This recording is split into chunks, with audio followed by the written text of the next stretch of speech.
Tak, ahojte priatelia, vítajte na YouTube kanáli Androidbox.sk. V dnešnej recenzii sa pozrieme na tieto výborné hodinky od Z-Blaze za cenovku okolo 35-40 eur.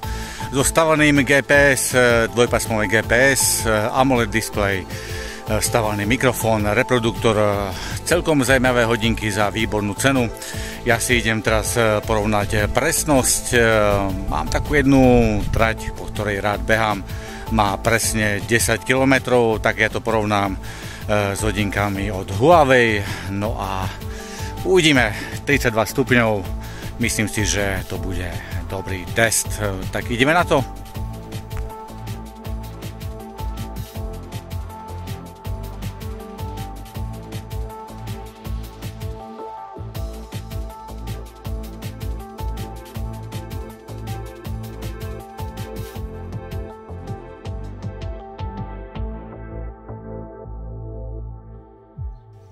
Tak poďme prvom rade na unboxing. Takže súčasťou balenia je takýto náramok, veľkosť 22 mm. Samotné hodinky, veľkosť 2,15 palca. Taká súčasťou balenia je takýto káblik na nabíjanie. Doba nabíjania 40-50 minút. O výdrži sa zmiením neskôr. Takže ak si zapneme tieto hodinky, tak nás hneď hodí do jazyka. Bohužiaľ, slovenčina tam nie je. V mojom prípade mi to absolútne nevadí. Je tam angličtina, takže nemal by byť problém. Aplikácia sa volá Zeo Fit, ktorú si stiahnete z Google Play obchodu. Dobre, tak unboxing máme za sebou, tak poďme teraz na nejaké funkcie. Hodinky si môžeme zakúpiť v čiernej alebo bielej farbe. Ako som spomínal, náramky sú odnímateľné, veľkosť 22 mm. Z pravej strany máme stavaný mikrofón, ďalšia strana obsahuje reproduktor, inak veľmi dobrej kvality. Tak pravá strana máme tu 3 tlačítka, horným sa dostaneme do menu, dolným alebo stredným sa zapneme alebo vypneme, no a spodným tlačítkom sa dostaneme do športových aktivít. Pohyb menu je bleskový, nezaznamenal som nejaké záseky, tak poďme do prvej položky zdravie. Tu si môžeme skontrolovať srdcový rytmus, SpO2, spánok, stres a tak ďalej. Ako som spomínal, hodinky obsahujú stavaný mikrofón a reproduktor, inak veľmi dobrej kvality, takže za toto klobúk dole. Tak poďme do nahráviek športových aktivít. Tieto si môžete skontrolovať v hodinkách alebo aplikácii Z-Blaze Fit, alebo tieto športové aktivity si môžete poslať aj do aplikácií Strava, čo je super. Tak vrátime sa naspäť. Takže poďme do počasia. Tu si môžeme skontrolovať aktuálne počasie. Máme tu stavaný hudobný prehrávač, môžeme tým ovládať hudobný prehrávač v mobilnom telefóne. Poďme na ciferníky. Sú tu 4 aplikácií Z-Blaze Fit, je ich okolo 100, takže si to môžete zmeniť podľa vlastného gusta. Spodným tlačítkom pôjdeme do workouts, čiže športových aktivít. Je ich tu iba 10, ale aplikácii Z-Blaze Fit si môžete zvoliť akúkoľvek športovú aktivitu. Máme ich tam na výber tiež okolo 100, takže super. Tak potiahnutím doľava si môžeme skontrolovať aktuálne aktivity, či už je to počasie, kroky, stres a tak ďalej a tak ďalej.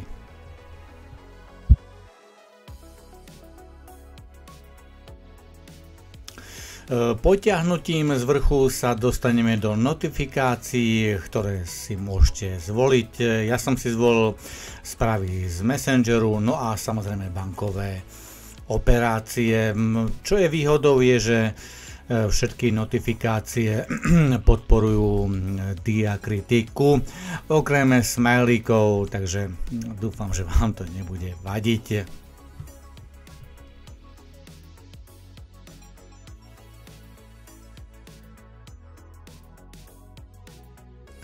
Potiahnutím z dola sa dostaneme do nastavení, či už je to podsvetenie, nastavenie Always On displeja, nastavenie batérie alebo nájdenie telefónu, ak ste si niekde zabudli telefón, hodinky vám nájdú telefón hlasitým zvukovým signálom. Menu je jednoduché, nemám čo by som tomu viac dodal. Tieto hodinky obsahujú vlastne vlastný operačný systém, ktorý nezaťažuje tak batériu, je tu iba 300 mAh batéria, ale hodinky vám vydržia v pohode so vstavaným GPS. Ak používate GPS, tak 10 dní nie je problém.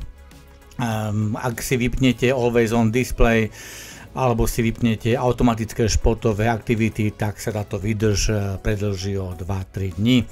Takže čo sa týka výdrže, na jedno nabitie ja som používal GPS dvakrát do týždňa a hodinky mi vydržali 10 dní kuse. Bez použitého GPS je to aj okolo 20-21 dní, takže myslím si, že za tú cenovku je to super výdrž. Čo ma tiež potešilo, je tiež vstavané GPS-ko, ktoré načítava bez problémov, aj napríklad teraz je zamračené vonku, nájde mi to GPS-ko za nejakých 30-40 sekúnd, takže hodnotím to ako veľmi dobré. Ak je slnečno, tak za, by som povedal, 10-20 sekúnd máte načítané GPS-ko, čo za hodinky za nejakých 35-40 eur to považujem za veľmi dobré vlastnosti. Poďme teraz na meranie presnosti. Ako som spomínal v úvode, ja mám jednu trať, ktorú behám už skoro 15 rokov, má 10 km, takže som to porovnal s hodinkami Huawei GT3 SE aj niektorými športovými apkami v mobilnom telefóne. Rozdiel tam bol úplne zanedbateľný, bolo to nejakých 3 až maximálne 10 metrov, čo považujem za hodinky za nejakých 30 až 40 eur za úplne skvelé hodnoty. Ako môžete vidieť na obrázku, tak sú tam úplne zanedbateľné hodnoty, takže klobúk dole predtým. Samozrejme, ak ste náročný bežec a chcete niečo viac, tak si kúpte Garminy za nejakých 500 eur alebo hodinky od Suunto a tak ďalej a tak ďalej. Ak však začínate so športovými aktivitami alebo s behom, tak určite tieto Z-Blaze vám poslúžia výborne. Tak poďme teraz ešte trošku do aplikácie Z-Blaze Fit, kde si pozrieme niekoľko funkcií. Takže sme teraz v appke, tak čo by som na začiatok vyzdvihol je prakticky denná aktualizácia AGPS, čo vám umožňuje vlastne presnejšie meranie trate, takže klobúk dole. Tak appka je, by som povedal, jednoduchá, aj keď je v angličtine, tak všetko je prehľadné, je to výborne usporiadané. Takže čo sa týka aplikácie, tak nemám čo by som tomu viac dodal. Škoda, že ani appka nepodporuje češtinu ani slovenčinu. Máme tu bohužiaľ iba angličtinu, poľštinu a tak ďalej a tak ďalej. Ako som spomínal v úvode, sú tu na výber viacero ciferníkov. Je ich tu necelá stovka, takže myslím si, že každý z vás si vyberie, čo potrebuje.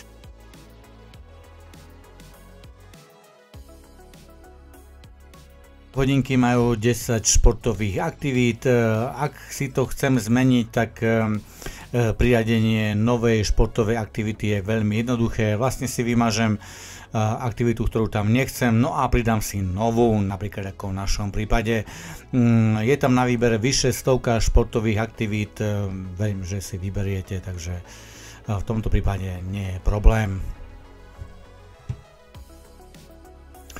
Aktivity, ktoré sme urobili, si môžeme poľahky prezrieť aplikácií a ako som spomínal, môžete to rovno exportovať do aplikácie Strava alebo uložiť v formáte GPX, čo je tiež super. Samozrejme, všetky športové aktivity môžete zdieľať cez Messenger, cez Gmail a tak ďalej. Takže v tomto prípade je to veľmi jednoduché a praktické. Tak poďme na koniec tejto recenzie na zopár plusov aj mínusov. Takže medzi plusku patrí určite cenovka. Takisto tu máme výborný AMOLED displej o veľkosti 2,15 palca. Je tu výborná výdrž na jedno nabitie. Ak nepoužívate GPS-ko, ak nepoužívate Always On Display, tak sú to v pohode 3 týždne. Ak používate GPS-ko, ako v mojom prípade dvakrát do týždňa na 10 km beh, tak vám hodinky vydržia plus minus 10 dní. Tak ďalej, z takých výhod sú určite stavaný mikrofón aj reproduktor, takisto notifikácie, ktoré majú diakritiku, no a takisto pripomienky, takisto auto, šport detekcia a tak ďalej. Inak tieto hodinky, keď niektorí moji prežeckí priatelia tak si mysleli, že mám hodinky Apple Watch Ultra 2, takže asi vieme, odkiaľ si Číňania brali inšpiráciu. Poďme však teraz na minusy, čo sa mi nepáčilo, je chýbajúce NFC-čko, ďalej je to iba ochrana IP67, takže na plávanie bohužiaľ sa nehodia, iba ak tak na menšiu sprchu v vozovkách. No a ďalej medzi minusy patrí uzavretý systém, ktorý má svoje výhody, samozrejme aj nevýhody.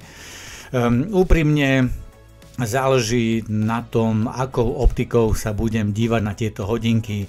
Ak sa na to budem dívať optikou Garminu za nejakých 500 €, tak sfúknem tieto hodinky jednou ranou, ako sa hovorí, ale ak sa budem na to dívať optikou cenovky, tak myslím si, že za tú cenu dostanete maximum. Ja som tieto hodinky testoval skoro 3 mesiace, prekvapili ma v rôznych smeroch, hlavne čo sa týka presnosti aj načítavania GPS-ka. Myslím si, že za tú cenu, ak ste začínajúci bežec alebo sa venujete aj nejakým športovým aktivitám, tak tieto hodinky vám výborne padnú do ruky, no a určite vás nesklamú. Tak to je asi tak všetko z tejto recenzie, tak ja sa teším na ďalšie video. Majte sa zatiaľ krásne, no a športu zdar.